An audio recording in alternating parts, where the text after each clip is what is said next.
Gloria a Dios. Necesitamos que Dios cambie nuestra vida. Amén. Cada día que renueve nuestro ser. Dios es un Dios de amor. Amén. ¿Cuántos creen que Dios es Dios de amor? Amén. Es un Dios clemente, misericordioso, piadoso, tardo para la ira y grande en misericordia. Meditamos en Nehemías. ¿Se acuerda? Bueno, ¿esto es verdad, hermanos? Sí, es verdad. La palabra de Dios lo dice. Pero hay mucha gente que piensa entonces que no importa cómo es nuestra vida, porque finalmente Dios es bueno, Dios es misericordioso, y cuando muramos, pues Dios no puede ser malo, ¿verdad? Y condenarnos o enviarnos a un lugar de tormento. Piensa la gente que Dios es misericordioso y pues Dios los tendrá que perdonar. Piensan que Dios no puede castigar ni en esta vida, ni que habrá un juicio eterno. Pero la Biblia nos dice otra cosa, ¿verdad? Esto es un entendimiento malo, un mal entendimiento de lo que es el amor de Dios. Y en Jeremías precisamente vamos a estar viendo todos estos meses, no sé, 1 o 2 meses, Jeremías, y veremos precisamente la advertencia del profeta, la advertencia de un Dios amoroso, de un Dios misericordioso, pero va a ser la advertencia del mal que viene sobre este pueblo por haber dejado a Dios, por haber abandonado a Dios. Hay una consecuencia. Entonces Dios les está advirtiendo por medio del profeta. Pero bueno, a veces pensamos, ¿qué es dejar a Dios? ¿Usted qué piensa? ¿Qué es dejar a Dios? A lo mejor decimos, bueno, es no acordarse más de Dios o renegar de Dios. Posiblemente el dejar a Dios es, si yo antes creía en Dios, ahora me vuelvo un ateo y ya no creo en Dios. O regresar al mundo. Y sí, todas estas cosas, por supuesto, que es dejar a Dios. Pero hay otras maneras de dejar a Dios que pueden ser más peligrosas. ¿Sí? Bueno, y además de eso también hay consecuencias, muchas consecuencias por abandonar a Dios. Veremos entonces lo que nos dice Jeremías 2. Y vamos allá a Jeremías 2, verso 19. Vamos a leer nada más el verso 19 de Jeremías 2. Póngase en pie, leemos este versículo y oramos al Señor. ¿Ya lo tiene? Jeremías 2, 19. Dice, tu maldad te castigará y tus rebeldías te condenarán. Sabe pues y ve cuán malo y amargo es el haber dejado tú a Jehová tu Dios y faltar mi temor en ti, dice el Señor, Jehová de los ejércitos. Oremos. Padre, bendice, oh Dios, tu palabra. Que sea tu Espíritu Santo, oh Dios, usando esta palabra y que pueda cumplir el propósito por el cual tú la has enviado. Señor, pedimos que nosotros no pongamos un corazón duro, ni cerremos nuestros oídos a tu voz, sino que tengamos un corazón, oh Dios, fértil, que pueda caer la semilla y dar fruto, que podamos tener oídos abiertos a tu palabra y que bendigas en esta hora a cada uno de los que estamos aquí, a los hermanos que están en línea, incluso a aquellos que verán el video después, que tú hables a sus vidas a través de esta palabra. Ponemos ese tiempo en tus manos y oramos en el nombre de Jesús. Amén. Tome su lugar.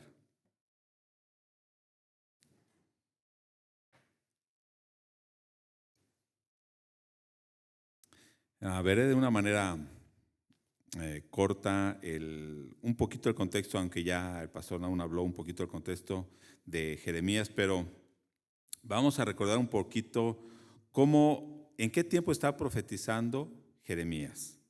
Ajá. ¿Por qué es importante esto? Porque Bueno, ahorita lo vemos al final de este pequeño contexto. Bueno, voy a empezar de unos años antes. Recordemos que hubo un tiempo de monarquía en Israel, reyes, y hubo 3 reyes que reinaron en todo Israel, ¿sí? Que fue Saúl, David y Salomón. Pero después de Salomón el reino se divide y queda el reino de Israel y el reino de Judá. Y sigue siendo el pueblo de Dios. Pero, bueno, sabemos que Israel del norte fue, bueno, no hubo ningún tiempo en que buscaran a Dios. Todos sus reyes fueron malos. Judá del sur, todos los reyes fueron descendientes de David. También fueron malos. Pero alguno que otro, buscaba a Dios. Pero de Israel ninguno, ¿no? Entonces se los llevan los asirios, se los llevan cautivos a Israel del norte y queda únicamente Judá. Permanece unos 150 años más todavía ese reino de Judá, aunque era más pequeño, gracias a que algunos reyes buscaron a Dios. Dios todavía tiene misericordia y va perdonando una y otra vez. Pero bueno, ya casi al final de ese reino de Judá, hay un rey que se llama Manasés. Fue uno de los peores reyes de Judá. Su hijo se llama Amón, también fue malo, ¿sí? Y bueno, en ese tiempo de Manasés y de Amón, si ya el pueblo estaba descarriado, pues se descarrió aún peor, ¿sí? Bueno, el hijo de Amón, ¿sí? De hecho a Amón, el rey Amón, lo asesinaron sus siervos y entonces ponen a su hijo que se llama Josías como rey. Pero Josías tenía 8 años, era un niño cuando lo pusieron como rey. Ok, este rey Josías es un rey muy importante. ¿Por qué? Porque esto lo podemos ver en Segunda de Reyes, no vamos a ir a leer todo el pasaje, pero Josías tenía 18 años cuando, o sea, ya tenía 10 años de estar reinando y dio la orden de limpiar el templo,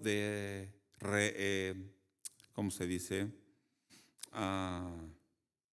Restaurar el templo porque ya estaba abandonado y lo limpiaron y sabemos la historia, ¿no? Que encuentran el libro de la ley, o sea, vamos a decirlo, la Biblia para ellos, ¿no? Era la ley de Moisés, ¿no?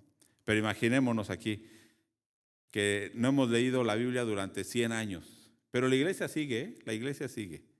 Y después vamos a limpiar el templo y por ahí encontramos ahí la Biblia, llena de polvo. Bueno, tenía 18 años. Él decía, bueno, tal vez había algo de Jehová, había escuchado. Pero cuando comienzan a leer el libro de la ley, este Josías es quebrantado, rasga sus vestidos, se humilla delante de Dios, llora delante de Dios, pide perdón, consulta a Dios. Y bueno, Dios le dice que va a venir un juicio terrible, pero no en su tiempo. Pero él entonces lo que busca es de que el pueblo se vuelva a Dios, hace una reforma grande, nuevamente abre el templo, reconstruye el templo, pone a los sacerdotes, a los levitas, celebran nuevamente la Pascua que no la habían celebrado durante mucho tiempo, derriba todos los altares que tenían, los lugares altos. En cada lugar alto tenían un altar, una capillita. Vamos a pensar como ahorita, no sé, en cada esquina hay una capilla, ¿no? Hay un altar, lugares altos. Bueno, es más, había una imagen de Acera, de Baal. ¿Dónde cree? En el mismo templo de Dios. Los derriba, los quema, ¿sí? Y bueno, hace toda esta reforma. Josías reina 31 años y ¿cuántos años le dije que tenía? 18 años cuando él comienza cuando encuentran el libro de la ley y comienza a hacer esta reforma. O sea que más o menos más de 20 años, ¿sí? Más de 20 años él está haciendo toda esta reforma, buscando que el pueblo se convierta nuevamente a Dios. Pero fíjese lo que dice Segunda de Reyes 23, 25. Segunda de Reyes 23, 25. No hubo otro rey antes de él que se convirtiese a Jehová de todo su corazón, de toda su alma y de todas sus fuerzas, conforme a toda la ley de Moisés, ni después de él nació otro igual. O sea, ¿Josías se convirtió a Dios? ¿No? ¿No dice ahí que sí? No hubo otro rey antes de él que se convirtiese a Jehová de todo su corazón. O sea, Josías se convirtió de todo su corazón, de toda su alma y con todas sus fuerzas, conforme a todo lo que la ley de Moisés decía. Sí hubo una conversión real de Josías. Fue un rey bueno, el último rey bueno de Israel, de Judá. ¿Sí? Bueno, pensaríamos entonces que el pueblo también buscó a Dios. Segunda de Reyes, ahí antes en el capítulo 22, verso 3, fíjese lo que pasa y a ver si le recuerda algo, Y poniéndose el rey en pie junto a la columna, hizo pacto delante de Jehová, de que irían en pos de Jehová y guardarían sus mandamientos, sus testimonios y sus estatutos con todo el corazón y con todo el alma, y que cumplirían las palabras del pacto que estaban escritas en aquel libro. Y todo el pueblo confirmó el pacto. Segundo de Reyes 22, 3. Déjenme ver entonces.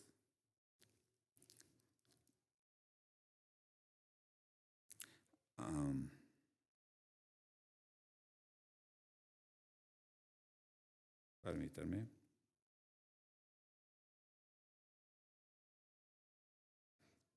Ahorita les digo la cita exacta.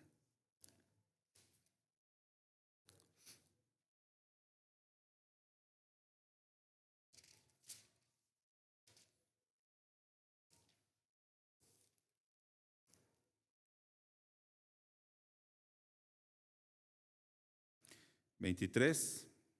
3. Sí, 23, 3. Perdón.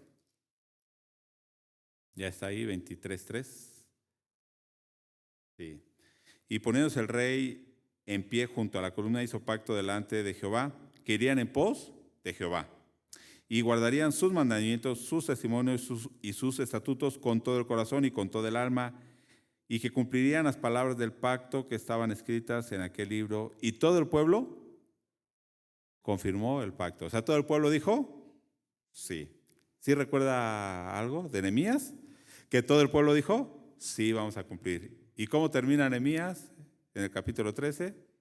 No cumpliendo el pacto. ¿Sí? Bueno, entonces, pero, ¿por qué digo que es importante? Porque en este tiempo de Josías y cuando Josías está haciendo toda la reforma, es cuando Jeremías comienza a profetizar. Pero si nosotros leemos Jeremías, nunca, en todo el libro de Jeremías, nunca nos dice que el pueblo se hubiera convertido a Dios.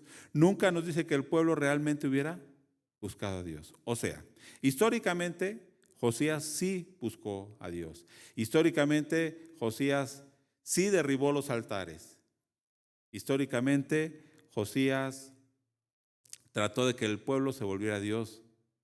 E incluso hicieron el culto, hacían la Pascua, celebraban, hacían holocaustos, celebraban las fiestas, pero el corazón del pueblo siguió estando lejos de Dios. Y este es el peligro que les decía hace rato. Dejan a Dios, pero dejan a Dios estando en el templo, dejan a Dios ofreciendo holocaustos. Eso es muy peligroso. Pensaríamos entonces que en este tiempo el pueblo realmente quiso buscar de Dios, pero no. Si nosotros leyéramos Segundo de Reyes 22, 23, diríamos, bueno, hay una reforma. No tendría caso que Dios enviara a Jeremías, ¿sí? Pero el arrepentimiento o la búsqueda de Dios en realidad no fue genuina de este pueblo. Los hechos nos dicen que no, que ellos no se arrepintieron realmente. ¿Por qué? Porque después de que muere Josías, los hijos de Josías fueron malos. Y en un corto tiempo el pueblo volvió a estar peor que antes. Entonces, ¿qué nos dice? ¿Que se habían convertido a Dios? No. ¿Por qué quise hablar de ese pequeño contexto? Porque entonces Jeremías está profetizando aquí, ¿sí? Y vemos entonces que en realidad no hay un arrepentimiento. Fíjese, ahora sí regresemos a Jeremías capítulo 2. Jeremías capítulo 2, el pasaje que estaremos meditando. Y en el verso 1 al 3, dice, vino a mí palabra de Jehová diciendo, anda y clama a los oídos de Jerusalén diciendo, así dice Jehová, me he acordado de ti, de la fidelidad de tu juventud, del amor de tu desposorio, cuando andabas en pos de mí en el desierto, en tierra no sembrada. Santo era Israel a Jehová, primicias de sus nuevos frutos. Todos los que le devoraban eran culpables. Mal venía sobre ellos, dice Jehová. La obediencia entonces, esta obediencia que ellos estaban manifestando, ¿sí? En realidad, por ejemplo, aquí, en estos versos, ¿cuándo Israel vivió esto? Pregúntese, ¿cuándo Israel fue de esta manera? Dice Dios, me acuerdo cuando eras fiel en tu juventud, cuando al principio eras como una novia que se acababa de casar, ¿sí? Fiel a su marido. Cuando andabas en el desierto tras de mí, ibas en pos de mí en el desierto y aún en esos lugares difíciles me seguías. Eras un pueblo santo y eras un fruto, eran las primicias de ese fruto. ¿Cuándo fue esto? ¿Cuándo fue eso? ¿Cuándo Israel fue fiel a Dios de esta manera?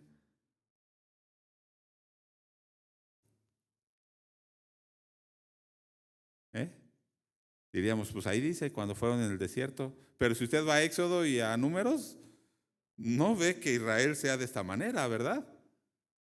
O sea, en Éxodo y Números nos dice que también eran rebeldes. Pero, ¿por qué lo menciona entonces de esta manera? Porque a pesar de que la obediencia de ellos no fue perfecta, sin embargo en ese tiempo y todos los tiempos que aparentemente el pueblo busca a Dios, ¿todos buscaron a Dios? No, unos cuantos. Y si vamos ahora sí, si vamos a Éxodo, a Números, ¿hubo personas que buscaron a Dios en ese tiempo? Sí. Tenemos a Moisés, tenemos a Josué, tenemos a Caleb, ¿sí? Aún con sus defectos, Aarón, María y seguramente algunos otros del pueblo, aquellos jueces jueces o consejeros que estaban con Moisés, ¿no? Que estaban profetizando, algunos levitas, ¿sí? Entonces, en realidad cuando nos dice recuerdo esto, no está hablando de todo el pueblo, está hablando de aquellos que la habían seguido. Ajá. Aunque no eran todos, habían algunos. Pero ya en el tiempo de Jeremías y todos estos, ese número que seguía a Dios era todavía mucho más reducido. Ahora pensemos también. Un poco a la fuerza o forzados, el pueblo seguía a Dios.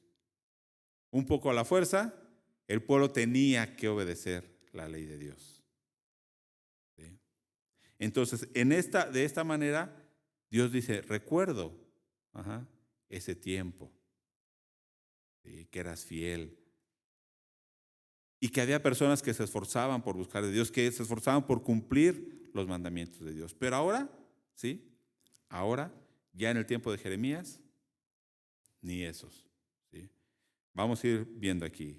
Versículo 5 de Jeremías 2. Voy a ir leyendo algunos versículos. Primero vamos a ver cómo este pueblo abandona a Dios. Dice, así dijo Jehová, ¿qué maldad hallaron en mí vuestros padres, que se alejaron de mí y se fueron tras la vanidad y se hicieron vanos? ¿Sí? ¿Cuál es la pregunta de Dios? ¿Qué fue lo malo que vieron en mí, dice Dios, para alejarse? Fíjese, normalmente cuando una persona se aleja de Dios, a veces en realidad no tienen ni de qué acusar a Dios. Simplemente dicen, no quiero. Ujú. ¿Usted tendría algo de qué acusar a Dios? Se van tras vanidad. ¿Qué es vanidad? Algo que no tiene valor.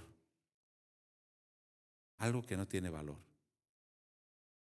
Teniendo a Dios, se van tras otra cosa. Dice el verso 6.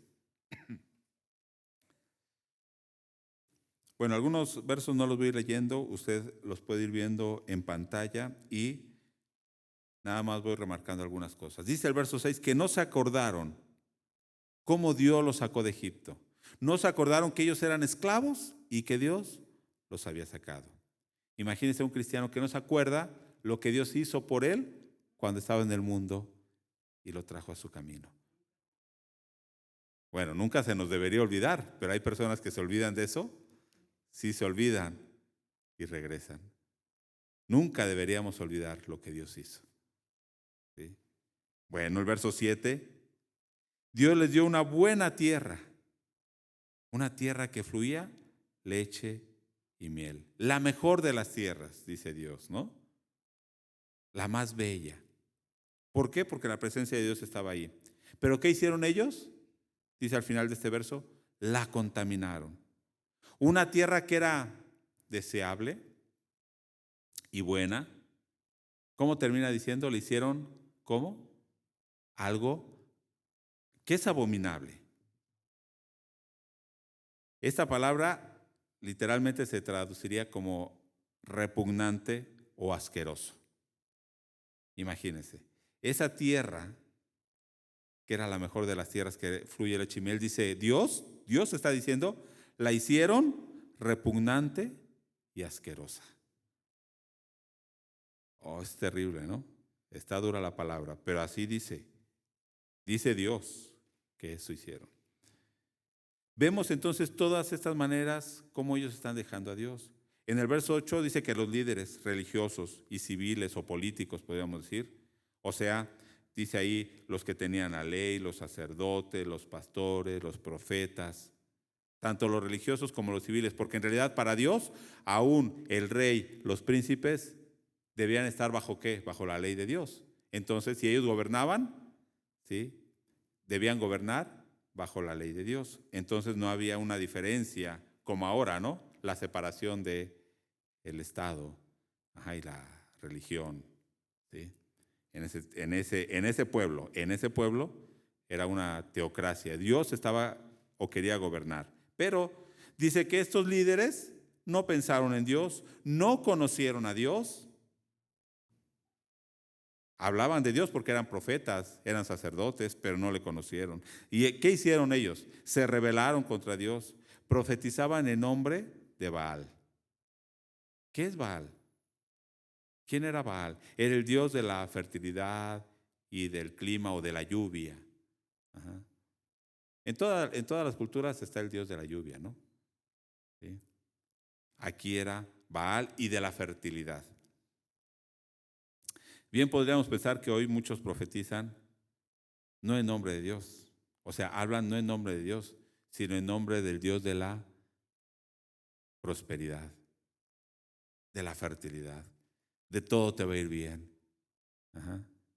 Y hablan no en nombre de Dios. ¿Sí? La falsa teología de la prosperidad. En vez de hablar de Dios, hablan de los deseos del hombre. Pero dice ahí, en ese verso, que fueron tras dioses. ¿Qué dice? Bueno, ahí dice que no aprovecha. Otra versión dice, dioses que no sirven para nada. Cosas que no sirven para nada. Vanidad. Bueno, verso 10 al 11,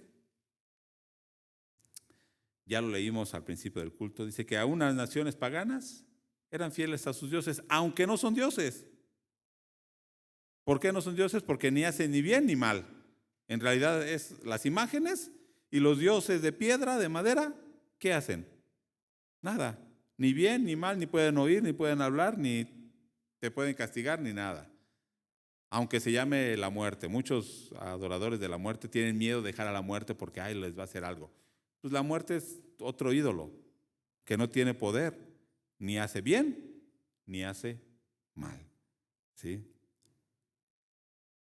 Y dice que cambiaron la gloria de Dios. Israel teniendo al Dios de la gloria, Israel teniendo y habiendo visto la gloria de Dios, cambiaron la gloria de Dios por algo que no tiene ningún provecho. Nuevamente, siempre dice por algo vano, por algo que no tiene provecho, por algo que no sirve para nada. ¿No? Habremos cambiado lo que Dios nos ofrece, ¿no?, a nosotros. ¿Qué nos ofrece Dios? ¿Sí? Su salvación, su bendición, su paz.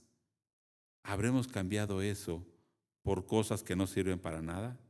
¿Por ídolos inútiles? ¿No es lo que dice Romanos también? Romanos 1, verso 21 al 23, que dice, habiendo conocido a Dios, no le glorificaron como a Dios, ni le dieron gracias, sino que hicieron, se envanecieron en sus razonamientos. Y su necio corazón fue entenebrecido. Se envanecieron en sus razonamientos. Voy a comentar algo que escuché esta semana de alguien que decía, la verdad es lo que yo puedo ver, lo que yo puedo razonar. Eso es lo verdadero. O sea, yo, mi mente, mi razonamiento es Dios. Está sobre todo. Porque lo que yo puedo ver y razonar, eso es lo real, eso es lo que existe. Profesando ser sabios, se hicieron necios y cambiaron la gloria de Dios incorruptible en semejanza de imágenes de hombres corruptibles, de aves, de cuadrúpedos y de reptiles. Jeremías en el Antiguo Testamento, Pablo en el primer siglo del Nuevo Testamento. La situación era la misma en el corazón del hombre. Hoy en día, ¿será diferente? ¿Cambian la gloria de Dios por cosas vanas que no sirven para nada? Verso 13 de Jeremías 2. Jeremías 2, verso 13. Dos males hizo Judá. Dos males. Dejaron a Dios, que es fuente de ¿qué? De agua viva, y buscaron satisfacer su necesidad con sus propios medios. Esto también lo comentó algo el pastor, ¿verdad? El domingo, el pastor Nahum. ¿Sí? Canaán, ¿cómo es Canaán? Si usted ve la tierra de Canaán, es una tierra donde no hay ríos muy grandes más que el río Jordán. No alcanza el río Jordán en realidad para regar toda la tierra de Canaán. Entonces depende totalmente de la lluvia. Si está la lluvia a su tiempo, hay fruto. Pero si no, si hay un año que no llueve, por eso Dios siempre les decía, voy a enviar la lluvia temprana, la lluvia tardía, la lluvia a su tiempo. Porque de otra manera, y también la Biblia menciona periodos que hubo hambre, ¿no?, en esa tierra, cuando no hay lluvia. Entonces, la gente ahí, ¿qué debía hacer? Depender totalmente de Dios. Esperar que Dios enviara la lluvia a su tiempo. Y para que eso sucediera, ¿qué decía Dios? Obedezcan mis mandamientos y yo voy a enviar la lluvia a su tiempo. ¿Pero qué dijo la gente? No, ¿para qué obedecer a Dios? Mejor vamos a hacer unas cisternas grandes, ¿sí?, para almacenar el agua. ¿Usted ha visto las cisternas? ¿Qué pasa? Bueno, a lo mejor en su casa pues llega el agua limpia y la sube al tinaco y se va. Pero un lugar donde está la cisterna en tierra, vamos a decirlo así. ¿Cómo está esa agua? ¿Cómo se pone el agua? Se hace fea. Ajá, se hace verde. ¿Es buena para tomar? No. A diferencia de un manantial, ¿no? Que está saliendo el agua, siempre está limpia. ¿Usted cambiaría un manantial? Allá en Chiapas hay unos pozos muy grandes que se llaman Hawái, ¿sí? ¿Le llaman así? ¿No? Que es donde van a tomar agua las vacas y todo, ¿no? Hacen unos pozos grandotes y ahí le echan agua. Y el agua está asquerosa. ¿Usted cambiaría un manantial de agua limpia por ese pozo de agua? Pues el pueblo de Israel hizo eso. Dejaron a Dios que les podía dar agua viva y quisieron depender no de Dios, sino de ellos mismos, haciéndose esas cisternas. Dice, hay cisternas rotas que no sirven para nada, que no retienen el agua y que no pueden satisfacer su necesidad. ¿Sí? Esas cisternas no pueden saciar su sed. Una agua estancada. Pero piense, ¿qué significa esto para nosotros? En las cosas que nosotros a veces buscamos satisfacer la necesidad que tenemos, ¿qué nos da? Estamos vacíos y seguimos vacíos. Estamos tristes y seguimos tristes. Estamos angustiados y seguimos angustiados. Por estar buscando lo que Dios nos puede dar en otro lado.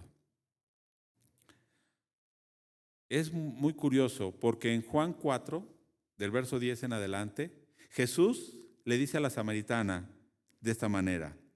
Respondiendo Jesús y le dijo, si conocieras el don de Dios y quién es el que te dice, dame de beber, tú le pedirías y él te daría agua viva. ¿Quién es el que da el agua viva? Jesús. Es el que puede saciar nuestra necesidad. ¿Por qué le digo que es curioso? Porque esta mujer, esta samaritana, ¿cuál era la característica de los samaritanos? Un sincretismo religioso. Ellos tenían un montón de dioses, adoraban a Jehová, pero adoraban a un montón de dioses. Y Dios le dice a la mujer, esos dioses no te pueden satisfacer. ¿Por qué le digo que es curioso? Porque en Jeremías se está hablando de lo mismo, ¿no? Del agua viva. E Israel buscando esa agua viva ¿en qué? En muchos dioses. Siendo que Dios les está ofreciendo la vida. Y entonces en el verso 13 de ahí de Juan 4, respondió Jesús y le dijo, cualquiera que bebiere de esta agua, volverá a tener sed. Cualquiera que busque la satisfacción en las cosas materiales, volverá a tener sed. Si queremos satisfacer nuestra necesidad en este mundo, volveremos a tener sed. Y dice el 14, mas el que bebiere del agua que yo le daré no tendrá sed jamás, sino que el agua que yo le daré será en él una fuente de agua que salte para vida eterna. Esto Dios les estaba ofreciendo a su pueblo, pero no quisieron. Muchas veces preferimos dejar lo que Dios nos da y buscar las cosas de este mundo, cosas que no aprovechan. Queremos saciar nuestra sed, nuestra necesidad, nuestros deseos y terminamos más insatisfechos que antes, más vacíos que antes. ¿Sí? Teniendo a Dios que puede satisfacer nuestra necesidad, lo abandonamos, ¿verdad? Regresemos a Jeremías. Fíjese aquí cómo manifiestan esto. En el verso 18, ¿qué hicieron? ¿En dónde buscaban su seguridad? En Egipto, en Asiria, haciendo pactos. Egipto, si usted ve el mapa, está Judá, Egipto está más abajo y Asiria está más arriba. Hicieron pacto con Estados Unidos y pacto con Guatemala. Bueno, supongamos que Guatemala era una potencia, ¿no? Con Estados Unidos y con Guatemala. Entonces México se sentía seguro porque ya venía Rusia a hacer guerra contra México.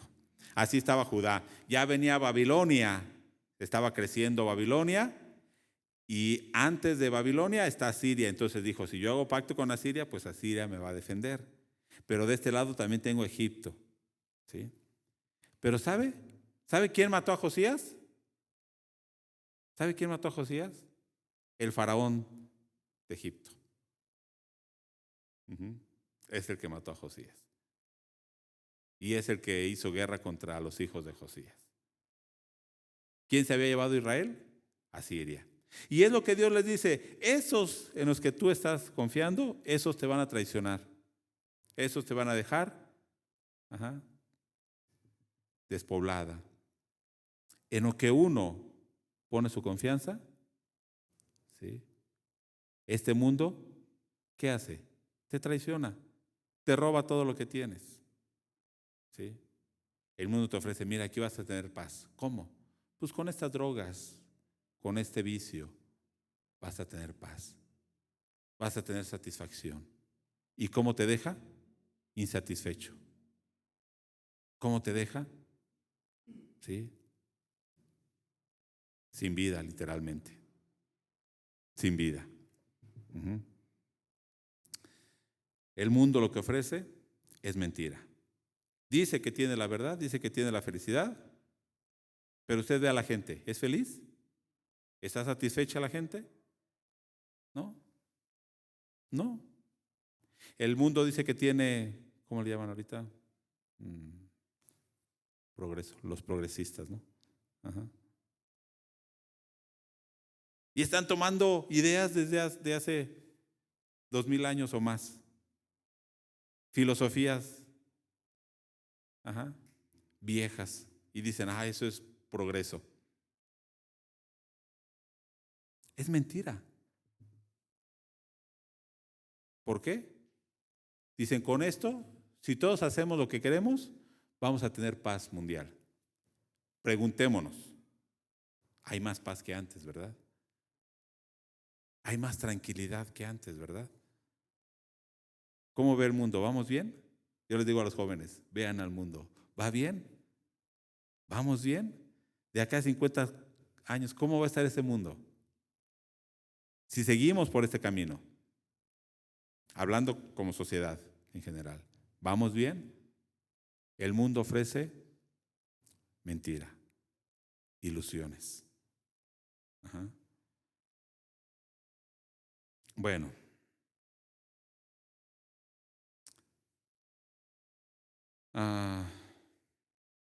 Bueno, no voy a leer estos versos, pero porque tengo muchas cosas que decir del verso 20 en adelante. ¿Cómo Dios compara a este pueblo? Es tremendo cómo lo compara. Dice: como una asna montés, o como una camella que está de celos y anda buscando, ¿sí?, con quién aparearse. Así anda el pueblo, dice, nada más buscando ídolos, buscando con qué unirse, ¿sí? Bueno, voy a leer el 24. Asna montés, acostumbrada al desierto, que en su ardor olfatea el viento, de su lujuria, ¿quién la detendrá? Todos los que la buscaren no se fatigarán, porque en el tiempo de su celo la hallarán. Es bastante duro, pero es una realidad. Dice, a veces podemos decir, el mundo ni siquiera está buscando a los cristianos solitos buscan el mundo. Así les está diciendo. Bueno, ok. Podríamos decir, y sí, el pueblo está lejos de Dios. Podríamos pensar, el pueblo ya ni conocía a Jehová, ya no sabían quién era Jehová. El templo estaba abandonado, ya no hacían sacrificios ni fiestas, pero en realidad no es así.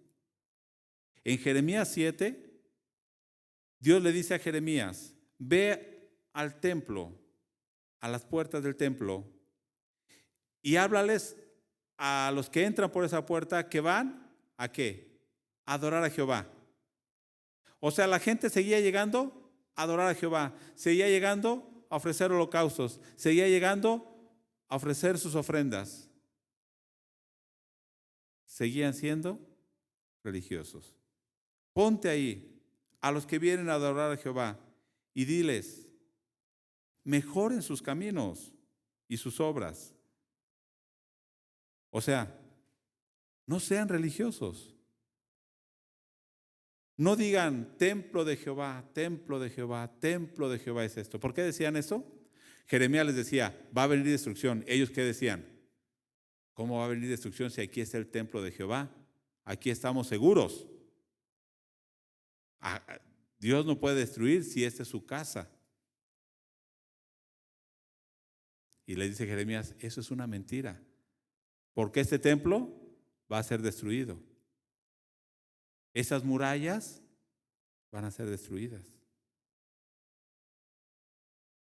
Entonces, en realidad el pueblo, esta forma de dejar a Dios es más peligroso. Cuando alguien abiertamente reniega de Dios, él sabe que, bueno, no tiene una relación con Dios. Pero cuando Dios le habla, él reconoce su pecado, está lejos de Dios y está renegando de Dios, y puede ser más fácil que se vuelva a Dios. Sin embargo, cuando alguien va al templo, sigue adorando, sigue presentando ofrendas, sigue haciendo sacrificios, pero su corazón está lejos de Dios, cuando en su corazón hay idolatría, cuando no quiere obedecer a Dios, es más peligroso. Ellos pensaban que estaban haciendo bien, seguían teniendo sacerdotes, seguían teniendo profetas, falsos profetas y sacerdotes, corruptos, ¿no? Pero no se daban cuenta de su pecado. Fíjese el verso 23, 2:23, lo voy a leer, creo que es Nueva Traducción Viviente.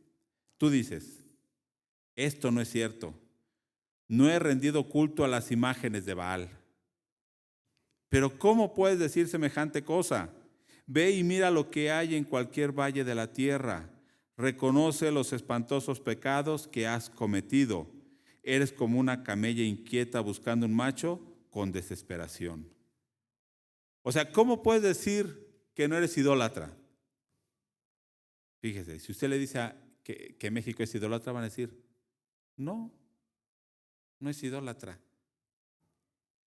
Pero igual que el pueblo de Judá, ¿se acuerda cómo le dice Dios a Judá?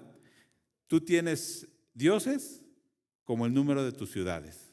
¿Se acuerda? Ajá. Aquí en este capítulo le va a decir, así como es el número de tus ciudades, es el número de tus dioses. ¿Y cómo les llamaban? Baal. ¿Y sabe cómo se traduce Baal? O sea, era Señor. Ajá. El Señor de aquí, el Señor de allá. A ver si le parece algo familiar. Aquí cada pueblo tiene su santo. Cada pueblo tiene su señor. El señor de Chalma, el señor del Pozo, el señor, ahí en Chiapas, de los Tres Porrazos, el señor de... Bueno, tantas cosas. De la caña, de no sé qué, de Chalma. Un señor, un Baal en cada lugar. Salga a la calle. Ahorita que vaya de regreso a su casa, ¿cuántas capillas va a encontrar? ¿Cuántos altares va a encontrar?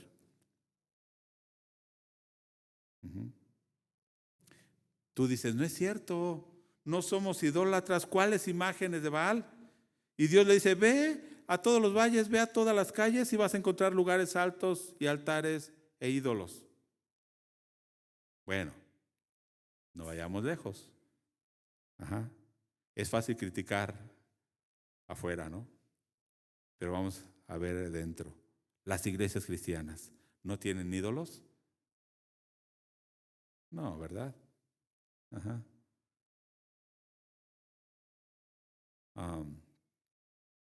Cada movimiento tiene su apóstol hoy en día, ¿no? Y ese es el Padre espiritual. Y hacen todo lo que el Padre espiritual les diga y creen todo lo que les diga, aunque esté mal. Y no van a la Biblia. Aparte de los ídolos personales de cada uno. Entonces es como si ahorita dijéramos, no es cierto, nosotros no somos así. Ajá, no somos así. Es terrible. Dice el verso 27, aún al palo Y a la piedra le dicen, tú eres mi padre y tú eres mi madre. Y esto literalmente, hoy en día, al palo y a la piedra le dicen, esta es la madre de Dios, es la reina de México. Literalmente, un palo, una piedra, ¿sí? Es padre y madre. Y de hecho dice Dios, sí, cuando estés en angustia, ¿qué le dice? Ve y clama a tus dioses, a ver qué van a hacer. Pero el pueblo no iba a clamar a esos dioses. ¿Por qué? Porque sabían que no era nada, sabían que era una piedra, que no los iba a poder librar. Iban a clamar a Dios, Señor, ayúdanos. Ahora sí. Claro, eso pasaba hace 3,000 años, ¿no? Bueno, 2,500 años atrás. Hoy en día no. Hoy en día te dicen, no, tú estás mal. Yo estoy bien. Yo creo en mis santos, déjalo. Tú cree en lo que tú creas. Pero cuando están bien enfermos, ¿qué dicen? Ora por mí, ¿no? Tú estás más cerca de Dios. Ora por mí. Dios te escucha. A ver. Eso no es algo lógico.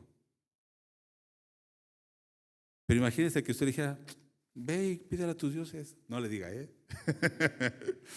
Pero así Dios le está diciendo al pueblo, Dios sí le está diciendo al pueblo, así.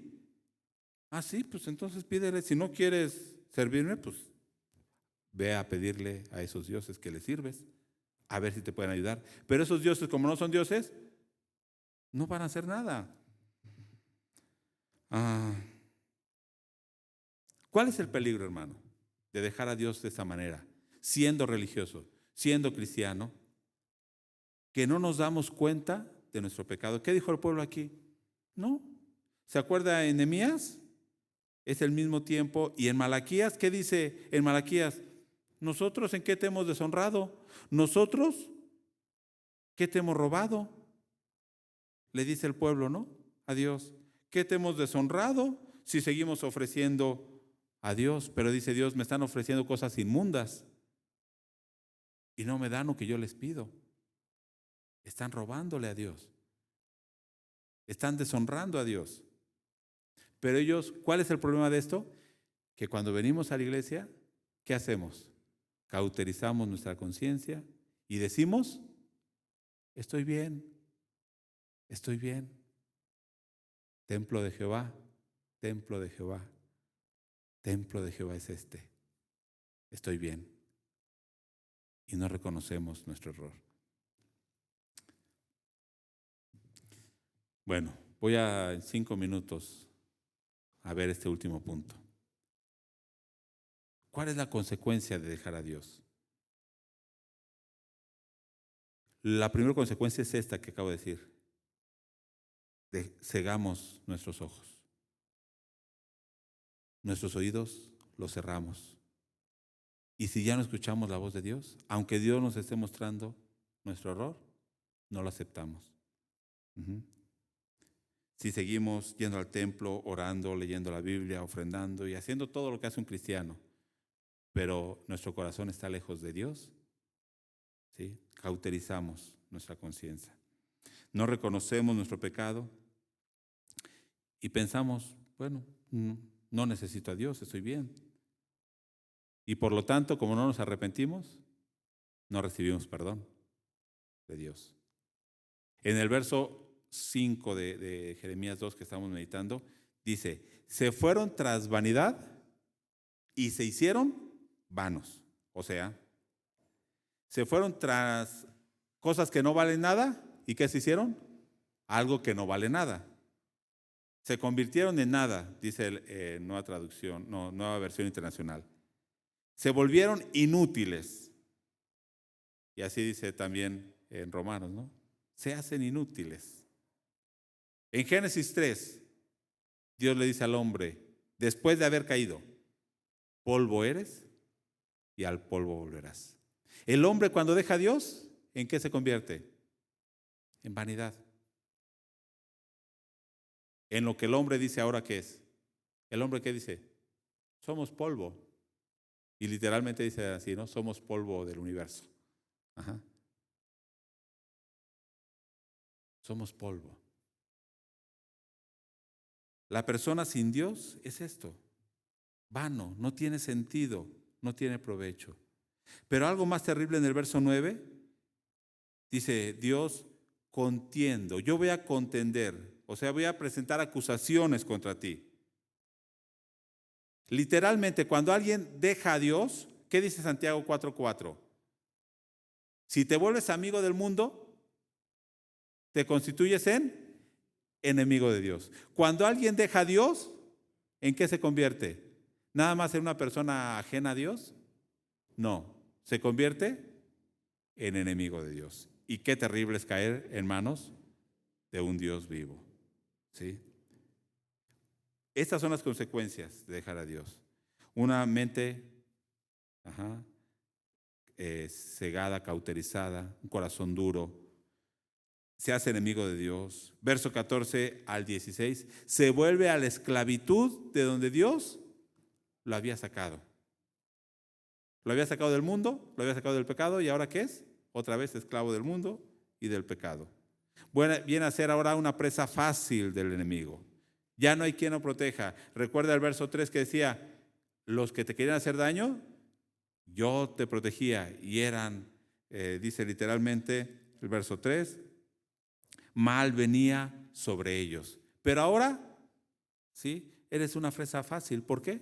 Ya no hay quien te proteja. Dice el verso 17, y esto es algo también que debemos meditar. La situación en la que están viviendo es consecuencia de su pecado. Israel estaba en una situación penosa, pero no aceptaban que era por su pecado. Hoy en día muchas personas pagando las consecuencias de su pecado, por sus malas decisiones, por dejar a Dios e irse tras sus propios deseos, pero no quieren aceptar que están lejos de Dios. Pero a veces se está viviendo la consecuencia de su pecado y no quieren volverse a Dios. Pero otra de las cosas terribles en el verso 19 dice, tu maldad te castigará y tus rebeldías te condenarán. Sabe pues y ve cuán malo y amargo es el haber dejado tú a Jehová tu Dios y faltar mi temor en ti, dice el Señor Jehová de los ejércitos. En realidad, cuando una persona deja a Dios, ¿cómo queda? Bajo el juicio de Dios. Y eso es lo terrible. Está bajo el juicio de Dios. Una persona que deja a Dios queda bajo el juicio de Dios. Los que estamos en Cristo, no hay ninguna condenación, dice Romanos 8, ¿verdad? No hay ninguna condenación. Los que estamos en Cristo. O sea, no hay juicio para nosotros. ¿Por qué? Ya hubo un juicio y ya hubo un pago. Cristo lo pagó en la cruz. Pero los que no están en Cristo siguen estando bajo condenación. Aquí dice, tu maldad, tu pecado te castigará y te condenará. Estás bajo el juicio de Dios. Y vas a ver, ¿sí? Qué terrible es haber abandonado a Jehová tu Dios. Y el pueblo de Judá, en Jeremías lo vamos a ir viendo al final, literalmente lo que vivió por haber dejado a Dios. ¿Sí? Efesios nos lo dice en Efesios 2:3. Cuando andábamos en los deseos de nuestra carne, de nuestro propio pensamiento, éramos hijos de ira.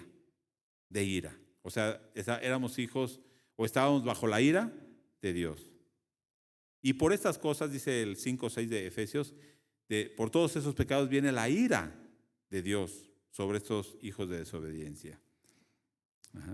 Por más que el hombre quiera limpiarse, nos dice en Jeremías 2:22, no puede. Por más que el hombre quiera lavar su pecado y su mancha, aunque se lave con ¿qué jabón? El mejor jabón, no sé cuál es. Ariel o Sote aunque se lave con ese jabón, la mancha sigue. ¿Usted ha tratado de lavar una prenda que no le sale la mancha? Ya quedó impregnada. Le echa cloro, le echa todo y la mancha sigue. El pecado en el hombre, así es. Nada lo puede quitar, excepto la sangre de Cristo. Excepto el aceptar a Cristo es el que nos limpia de pecados. Pero por eso dice el verso 22, no, tú te has hecho vano. ¿Quieres limpiar tu pecado? No vas a poder, aunque traigas sacrificios, aunque hagas todo lo que quieras. ¿Sí? Qué terrible. Leo el verso 35.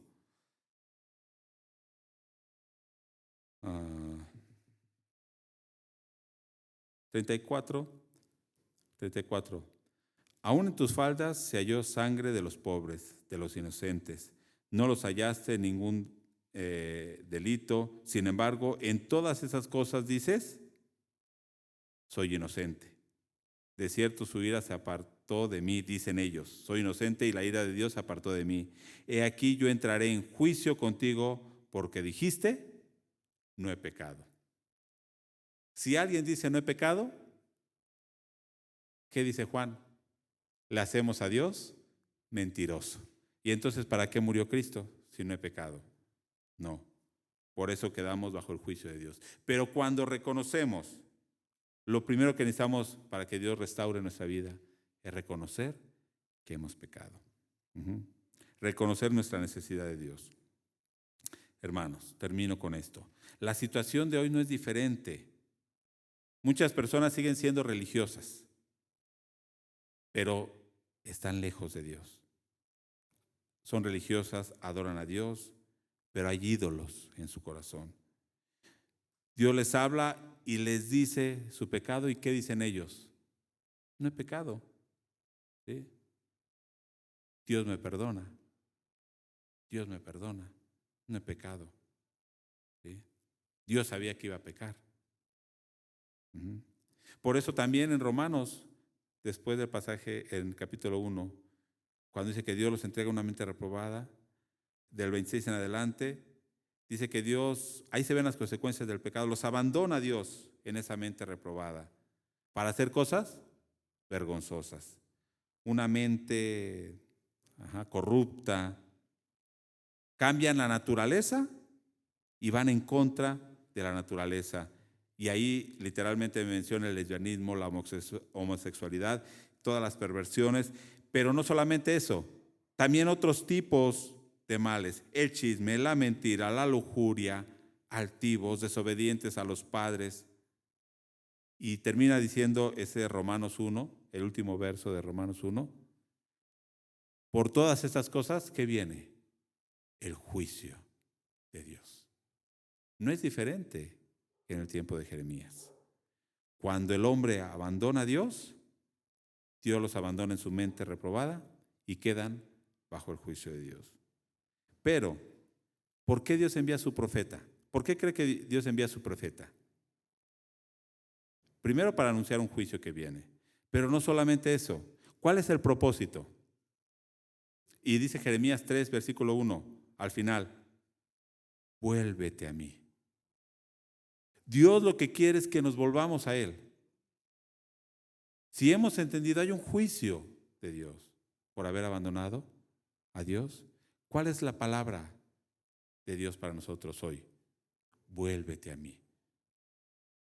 Vuélvete a mí. Si estamos en Cristo, no hay este juicio. El llamado de Dios para hoy es al arrepentimiento. Reconocer que hemos dejado a Dios y lo hemos dejado y volvernos a Él y abandonar nuestros pecados. Póngase en pie. Yo no puedo decir qué es de tu vida, pero tú conoces tu vida. Tú conoces si has abandonado a Dios, si has dejado a Dios, si has ido tras otras cosas que no aprovechan. Pues Dios te dice, vuélvete a mí. Señor, en esta hora nos acercamos a ti. Agradecemos, oh Dios, tu misericordia, tu amor. Porque lo peor sería que nos dejaras ir descarriados y no nos amonestaras. Dios, gracias por tu palabra y por tu amonestación. Pedimos, Señor, en esta hora perdón cuando a veces ponemos ídolos, cuando a veces vamos en busca de otras cosas y no de ti. Perdónanos, Señor. Pero Dios, tú eres un Dios bueno, amoroso, que si nos convertimos realmente y nos arrepentimos realmente, tú nos perdonarás. Dios, en esta hora, conoces nuestro corazón. Lávanos, oh Dios, límpianos de toda maldad. Danos de esa agua viva, Dios, que es el sacrificio de Cristo, haciéndonos nacer de nuevo. Gracias te damos en esta hora y oramos en el nombre de Jesús. Amén. Dios les bendiga, hermano. Tome su lugar.